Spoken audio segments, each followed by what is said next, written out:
दोस्तों देशभक्ति को अगर परिभाषित किया जाए तो इसका कोई अंत नहीं होगा। देश ही सब कुछ है और देश की सेवा के लिए जान भी हाजिर है। वो जुनून जो अपनी पूरी जिंदगी देश की सेवा के लिए समर्पित हो, शायद यही देशभक्ति है। यहाँ पर अगर हम राम अवतार त्यागी जी के कुछ शब्द गाएं तो शायद उन वीरों के लिए ये जयगान होगा। मन समर्पित, तन समर्पित और ये जीवन समर्पित, चाहता हूँ देश की धरती तुझे कुछ और भी दे। दोस्तों शायद इसी का नाम देशभक्ति है। दोस्तों आज हम देशभक्ति की बात इसलिए कर रहे हैं क्योंकि आज उन आत्मा को नमन करने वाले हैं जिन्होंने अपनी बलिदान देकर देशभक्ति को एक नया रूप दे दिया। जी हाँ दोस्तों, आज हम एक ऐसे भारतीय सैनिक के बारे में बात करने जा रहे हैं जो खुद तो शहीद हो गए लेकिन उनकी आत्मा आज भी सरहद पर पहरा दे रही है। आज हम बात करने वाले हैं ऐसे सैनिक की जिनकी शहादत के लिए आज भी जब भारत और चीन के बीच मुलाकात या मीटिंग होती है तो इनके लिए एक जगह छोड़ दी जाती है, इनके नाम की एक कुर्सी खाली रहती है। दोस्तों आज हम बात करने वाले हैं बाबा हरभजन सिंह की। जी हाँ दोस्तों, ऐसा माना जाता है कि इनकी देशभक्ति इतनी सच्ची थी कि इनकी आत्मा आज भी सरहद पर पहरा देती है। वैसे तो इनकी मृत्यु 1968 में ही हो गई थी, लेकिन ये आज भी अपनी आत्मा के रूप में जिंदा है। हमें पता है दोस्तों, आप सबको ये यकीन नहीं होने वाला है, लेकिन आज हम ऐसी कई सच्चाई को लेकर आए हैं जिससे आपको यकीन हो जाएगा कि ये बात बिल्कुल सच है। दोस्तों सियाचिन की ठंड तो सबको पता है। आप ये तो जानते ही हो कि अगर हमारे सैनिक कैसे उतनी ठंड में भी रहकर हमारे देश की रक्षा करते हैं। हरभजन सिंह का जन्म 30 अगस्त 1946 को पाकिस्तान में हुआ था, लेकिन बंटवारे के समय ये अपनी पूरे परिवार के साथ हिंदुस्तान आ गए। इनको 1966 को भारतीय सेना की पंजाब रेजिमेंट के 24वीं बटालियन के रूप में नियुक्ति मिली। इनको 1968 में इंडिया चाइना बॉर्डर के नाथुला जगह पर पोस्टिंग दी गई। दोस्तों यहाँ की ठंड इतनी अधिक होती है कि शरीर भी जम जाता है। दोस्तों आपको पता होगा या कहीं ना कहीं आपने देखा होगा कि सैनिकों को भारी भरकम सामान लाद कर भी चलना होता है। उन दिनों कड़ाके की ठंड थी और बहुत ही तेजी से बर्फबारी भी हो रही थी। जाते समय एक पत्थर पर इनका पैर लड़खड़ा गया और ये फिसल गए। धीरे धीरे इनका संतुलन बिगड़ा और ये नदी में जा गिरे। दोस्तों उस समय तो किसी को भी नहीं पता चला। ऐसा माना जाता है कि सरकार द्वारा इनको भगौड़ा घोषित कर दिया गया था। कुछ दिन बाद जब सैनिकों को पता चला तो वो लोग इनकी तलाशी में लग गए। कई कोशिशों के बाद भी हरभजन सिंह का कोई अता पता नहीं चला। लेकिन आश्चर्य तब होता है जब एक सैनिक को स्वप्न आता है और उस स्वप्न में हरभजन सिंह खुद कहते हैं कि इनकी लाश किस जगह पर पड़ी हुई है। पहले तो उस सैनिक को भी यकीन नहीं हुआ, लेकिन फिर भी उसने जाकर सभी सैनिकों को ये बात बताई। उसके बाद जब सारे लोग उस जगह पर गए और वहां पर जाकर देखा तो उनकी राइफल वहीं पड़ी मिली और कुछ ही दूर पर उनका पार्थिव शरीर भी। उसके बाद दोस्तों उनके इस शहादत के लिए, उनकी आत्मा की शांति के लिए बहुत ही धूमधाम से उनकी शव यात्रा निकाली गई। इतना ही नहीं, नाथुला नदी के पास इनकी मूर्ति लगाकर फूल भी समर्पित किए गए। बाद में वहीं पर इनकी एक फोटो रखकर इनकी समाधि भी बना दी गई, जिसे लोग आज बाबा हरभजन सिंह मंदिर के नाम से जानते हैं। लेकिन इसके बाद जो हुआ वो किसी को यकीन नहीं हुआ।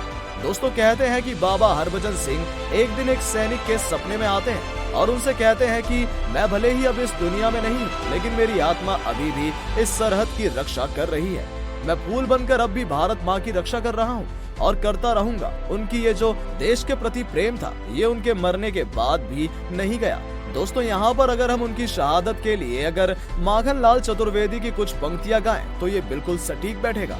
मुझे तोड़ लेना वनमाली, उस पथ पर देना तुम फेंक, मातृभूमि पर शीश चढ़ाने जिस पथ जाए वीर अनेक। जी हाँ दोस्तों, ये वैसे ही फूल बनकर वहाँ पर आज भी उपस्थित है। तो दोस्तों वो स्वप्न देखकर सैनिकों को भी विश्वास नहीं होता है कि बाबा हरभजन सिंह अब भी हमारे बीच मौजूद हैं। उन्होंने ये बात सबको बताई, लेकिन किसी को यकीन नहीं हुआ।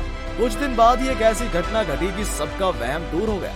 हुआ यूं कि एक दिन दो सैनिक वहां पर पहरा दे रहे थे और तभी उस भयानक ठंड की वजह से एक सैनिक को नींद आ जाती है और वो सो जाता है। लेकिन तभी अचानक उन्हें एक जोरदार थप्पड़ लगता है। वो सैनिक जब तक अपना गुस्सा दूसरे सैनिक पर निकालता कि उतने में ही बाबा हरभजन सिंह उसे सपने में आकर उन्हें देश की सेवा के लिए सदैव तैयार रहने को कहते हैं। दोस्तों ये घटना जब वहाँ पर मौजूद सारे सैनिकों को बताई जाती है तो सबको विश्वास हो जाता है कि बाबा हरभजन सिंह आज भी हमारे बीच मौजूद हैं। इतना ही नहीं दोस्तों, एक बार चीनी अधिकारी ने भी शिकायत की कि कोई इंडियन आर्मी उनके इलाके में जाकर छानबीन करता है। इसके बाद वहां दोनों तरफ से लोग अलर्ट हो जाते हैं और इसकी छानबीन शुरू हो जाती है। तब पता चलता है कि बाबा हरभजन सिंह घोड़े पर सवार होकर आज भी बॉर्डर पर तैनात होते हैं, क्योंकि कई दिन चीनी सैनिक ने वहां सिर्फ घोड़ों के ही चलते हुए देखा था। इसके बाद नाथुला के बंकर में इनका एक मंदिर बनाया गया और वहां पर जूते, कपड़े और इनकी जरूरत के हिसाब से हर सामान रख दिया गया। इतना ही नहीं दोस्तों, इनके इस समर्पण को देखकर इनको सेना का हेड भी बना दिया गया और उनको नाश्ते से लेकर रात का खाना तक परोसा जाने लगा। यहाँ तक कि उन्हें सैलरी भी दी जाती थी। आपको विश्वास नहीं होगा, लेकिन ये सच है दोस्तों। जब भी रात का समय होता था, बाबा ड्यूटी पर तैनात रहते थे और इसका साक्ष्य था कि अगले दिन उनका बिस्तर उलझा हुआ मिलता था, उनके जूते में मिट्टी लगी होती थी। ये देखकर सभी लोगों ने ये स्वीकार कर लिया कि बाबा हरभजन सिंह आज भी ड्यूटी करते हैं। और इतना ही नहीं, अगर कभी खतरा महसूस होता है तो बाबा सैनिकों को सचेत भी करते हैं और उनको अलार्म भी देते हैं। दोस्तों, अब जो हम बताने जा रहे हैं ये आपको और भी आश्चर्यचकित कर देगा। जैसा कि हम सबको पता है कि सैनिकों को छुट्टी भी मिलती है, तो सैनिकों के साथ बाबा हरभजन सिंह को भी छुट्टी दी जाती है। इतना ही नहीं, इनके नाम की ट्रेन का टिकट भी बुक करवाया जाता है और जब तक इनके गांव का स्टेशन कपूरथला नहीं आ जाता तब तक इस सीट पर कोई नहीं बैठता था। और तो और 2 महीनों की छुट्टी पर होने के बाद भारतीय सैनिक इन्हें इनके घर आर्मी जीप से लाने के लिए भी जाते थे और गांव वाले भी इन्हें इनकी पूरी सम्मान के साथ छोड़ने आते थे। लेकिन दोस्तों, कहते हैं ना कि आत्मा पर कई लोगों का विश्वास नहीं होता। कुछ कर्मचारियों ने इनकी छुट्टी दी जाने का और इनके लिए सीट बुकिंग करने के इस सिलसिले पर नाराजगी जताई और कहा कि ये सब बेफिजूल के खर्च किए जा रहे हैं और इसे बंद करना चाहिए। इसके लिए वो लोग कोर्ट तक पहुंच गए। दोस्तों, ये सब बंद होने के बाद भी वो सालों भर वहीं रहने लगे और भारत माँ की सेवा करने लगे। इतना ही नहीं, 2016 में इनको रिटायर भी किया गया और बड़े ही धूमधाम से इनका स्वागत किया गया। अगर आप भी बाबा हरभजन सिंह को देखना चाहते हो तो नाथुला में जाकर इनके मंदिर का दर्शन कर सकते हो। आपकी जानकारी के लिए बता दें कि बाबा हरभजन सिंह का मंदिर समुद्र तल से लगभग 13,500 फीट की ऊंचाई पर है। वहाँ पर ऑक्सीजन लेवल काफी कम होने की वजह से आपको सांस लेने में थोड़ी बहुत दिक्कत हो सकती है। लेकिन अगर आप इनके बारे में और भी जानकारी चाहते हो तो प्लस माइनस मूवी भी देख सकते हो। दोस्तों, अगर आपको ये वीडियो अच्छी लगी हो तो अपने सोशल मीडिया पर शेयर जरूर करें। उम्मीद करते हैं कि आपने ये फैक्ट बाबा हिंदी चैनल अब तक सब्सक्राइब कर लिया होगा। अगर आपके पास किसी भी तरह के सुझाव हैं तो कमेंट बॉक्स में जरूर बताएं ताकि हम अगली वीडियोस को और बेहतर बना सकें। चलिए मिलते हैं एक नई वीडियो के साथ, तब तक के लिए नमस्कार।